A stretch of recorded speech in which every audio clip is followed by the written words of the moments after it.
हरे कृष्णा। तो यहाँ पे किसी ने एक प्रश्न पूछा था कि उन्होंने एक बुक पढ़ा था सोल्स प्लान करके। आत्मा का आत्मा की योजना। और इस बुक में वो जो ऑथर हैं उन्होंने कहने लगे कि शायद जो हमारा जीवन है, इस लाइफ जो है, ये पहले से हमने प्लान बनाए हैं।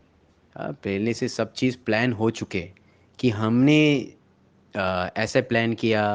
और जो जो लोग हम इस जन्म में मिला पहले से, तब हम लोग सब मिल जोड़ के और डिस्कस भी किया कैसे कैसे क्या करेगा, क्यों, ताकि हम कुछ सीख पाया लाइफ से। तो मतलब वो कहने का कि ये लाइफ जो है पहले से हमने ऑलरेडी प्लान किया है, ऐसे जीवन चाहिए। तो क्या ये लॉजिक है क्या, या असली में आत्मा का स्थानांतर जो एक शरीर से दूसरा शरीर, वो कैसे होते हैं? बीच में कुछ प्लानिंग होते है कि नहीं आत्मा का? हम देखें वेद शास्त्र क्या बताएंगे इसके बारे में। पहले चीज़ जो है, लॉजिकली अगर हम देखेंगे कि कोई हम लोग कोई इस जीवन को चुना नहीं, हमने चूज़ नहीं किया, कोई चॉइस किया? हाँ। कोई जन्म से पहले हमने चूज़ किया कि मुझे पुरुष का शरीर चाहिए, स्त्री का शरीर चाहिए, मुझे भारतीय का जन्म चाहिए, मुझे फॉरेन में लेने का, मुझे ये है वो कुल ये कुल। किसी को भी चॉइस नहीं किया, तो कैसे हम बता सकते कि ये प्लान किया होगा? है ना?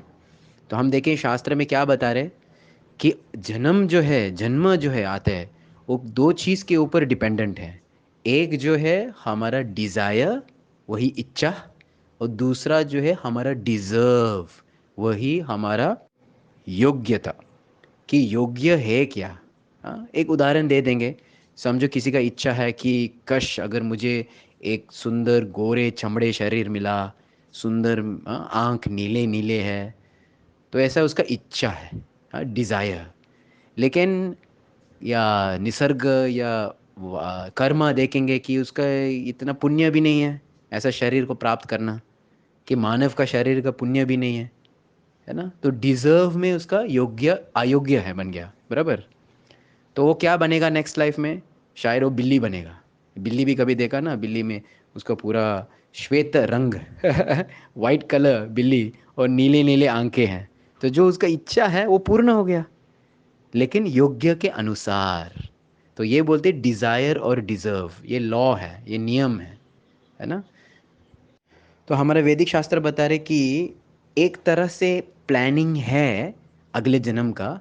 लेकिन वो प्लानिंग कैसे है, मतलब जो कार्य हम कर रहे इस जन्म में, और ऑटोमेटिक में अगले जन्म का शेप हो जाता है। और अभी से हमारा अगला जन्म का रूप जो है वो तैयार हो जाता है पहले से ही। हाँ। जैसे इस जन्म में अगर कोई मांसाहार करने का, हाँ, नॉन वेज करने का, खून पीने का, तो निसर्ग क्या बोलेंगे? ऑटोमेटिकली हम अगले जन्म का शरीर तैयार किया। कैसे शरीर है?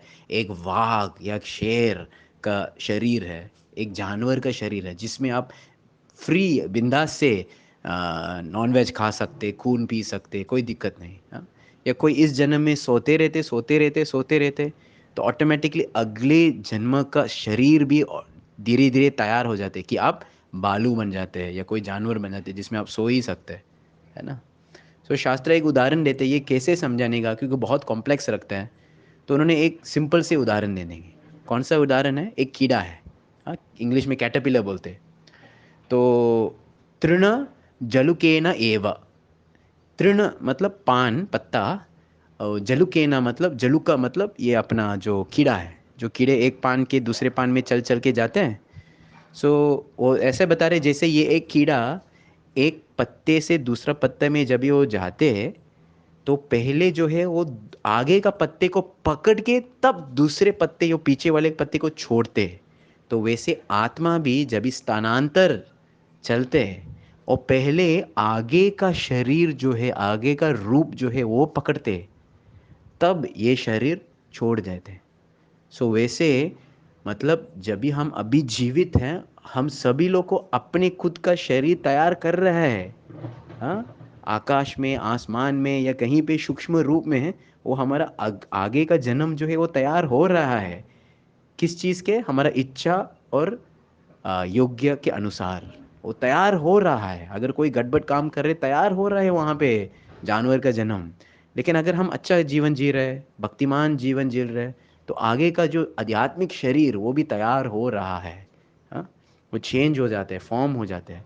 वो जैसा अंतिम वक्त में आया, है ना, जैसे मृत्यु का काल में आ गया, तो आत्मा जो है वो तुरंत वो शरीर को पकड़ते और ये शरीर को छोड़ देंगे। तो इस तरह से हम देखेंगे थोड़ा बहुत एक प्लान भी है ना, लेकिन वो प्लान हमारा चॉइस नहीं, ना हमारा कंट्रोल में है।